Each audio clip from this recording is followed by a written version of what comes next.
Mrs. Barry? My Lord Rochester, I'm come, as I say I would. will you have me lift my skirt? Do you have a mind to raise it by your own endeavor?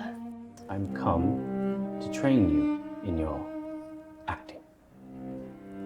So you said when we first met, but your reputation being what it is, I thought you meant something different. I have, I hope, many reputations. I'm come, I say, to train you in your stage acting. Never in my life have I heard you spoken of as an actor. That does not deter me from spreading my insights to others. I thought it would not. Then we shall begin. You are familiar with the plays of Mr. Etheridge? There are but two, my lord. Not for long, I fear. The Comical Revenge or Love in a Tub. You have seen Mrs. Betterton playing Graziana? Yes, I am her understudy. Indeed. Act 2, Scene 2. I shall play Beaufort. Graziana, why do you condemn your love? Your beauty without that, alas, would prove but my destruction. An unlucky star, procrastinated in ruin and despair. Sir, you mistake. 'Tis not my love I blame, but my discretion. Here, the active flame of love should yet a longer time have been concealed. Too soon, I fear it was revealed. Our weaker sex, glories and surprise, we boast the sudden conquest of our eyes, but men esteem a foe that dares contend, one that with noble courage does defend a wounded heart. The victories they gain, they prize by their own hazard and their pain. That was not Elizabeth Barry, that was Miss Betterton. An understudy must imitate, not create. Yesterday you created. Yesterday I was dismissed. But you played it truthfully. It costs too much to play the truth. I do not think you've considered this speech at all. Well, how would you have me do it? Let us consider now. What does it mean, that speech that Mrs. Betterton mangled so? Graziana means that she has given away the secrets of a heart too freely, something that a gentlewoman must not do to a gentleman. Why not? Because men will take love for granted and then not prize it. And is our author right? Do you believe that? I believe men are hurdles that must be negotiated. Is that all? You never feel passion for us?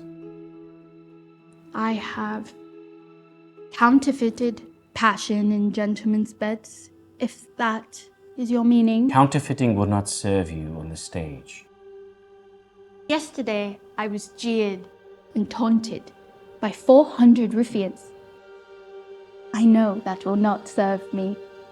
And so you will take their word against both of ours in traffic and falsehood from now on? I don't know. Then, let us gain knowledge. To the speech again.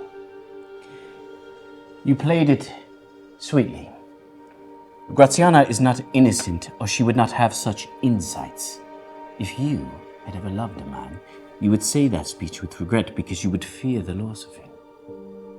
And supposing I have loved? Then show me in the speech. Sir, you mistake. 'Tis not my love I blame, but my discretion. Here, the active flame of love should yet a longer time have been concealed. Too soon. Too soon, I fear it was revealed. Our weakest sex, glories and surprise, we boast the sudden conquest of our eyes, but men esteem a foe that dares contend, one that with noble courage does defend a wounded heart. The victories they gain, they prize by their own hazard and their pain. Well, Was there improvement? Do you think so? I wish to know your thoughts.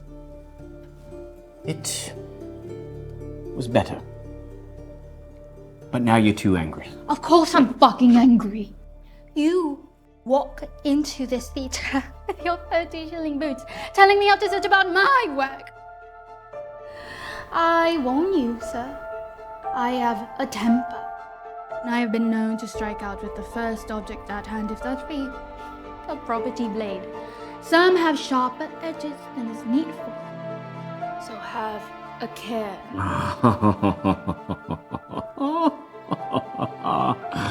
To die on stage in the hands of a beautiful woman. I am no such. I think I can make you an actress of truth, not a creature of artifice. I can do this, but I cannot train you unless you give a little towards me. It is not in my nature to give. I have my talent, and I am jealous of it. And though I give you credit that you and you alone in all the town have seen it, I am not so dazzled by the Lord and Master in you that I cannot resent you. Yes, you are right. I am intent on doing something that no other has yet done, and I lost my purpose yesterday for fear of the pit. But I will conquer them.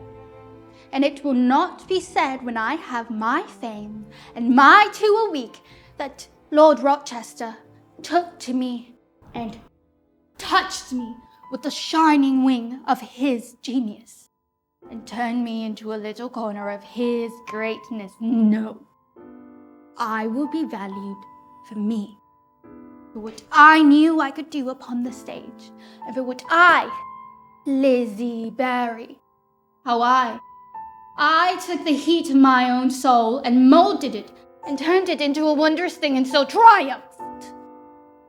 If I can help you to that triumph, I'm not so devoted to the trumpeting of my own works that I wish to take credit.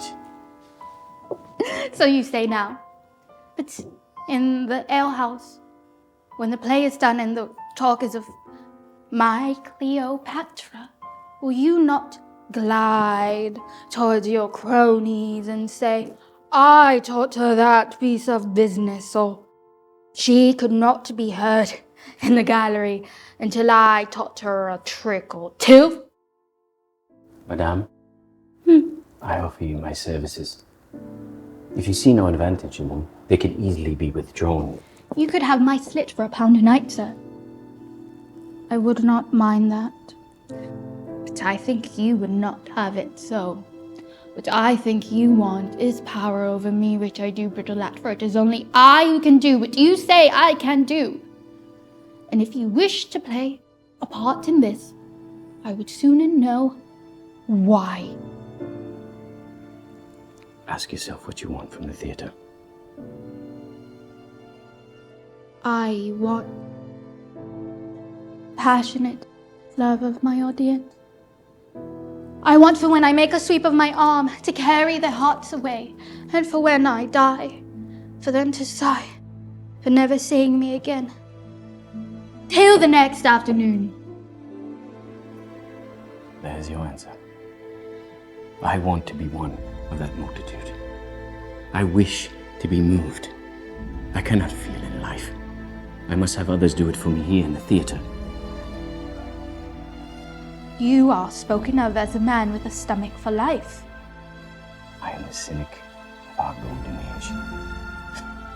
This bounteous dish, which our great Charles and our great God has more or less in equal measure placed before us, sets my teeth permanently on edge.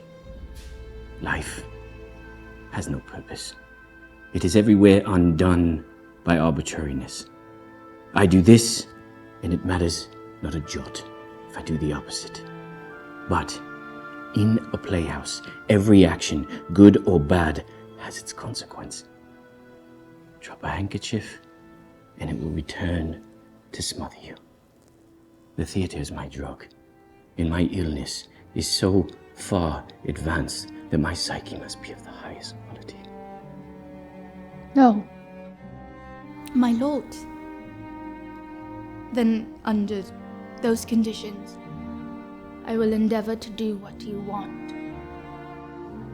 What I want is that we return tomorrow to consider Ophelia. Ophelia? Mrs. Betterton will revive Hamlet next month, and you will play Ophelia. Ophelia, then, if you wish. But let us not forget the lesson in Mr. Etheridge's speech. And what is that? That a woman must ever view a man with suspicion.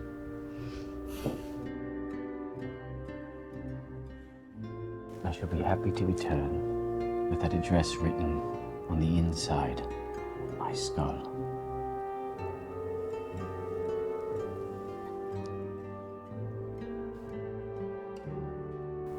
Madame.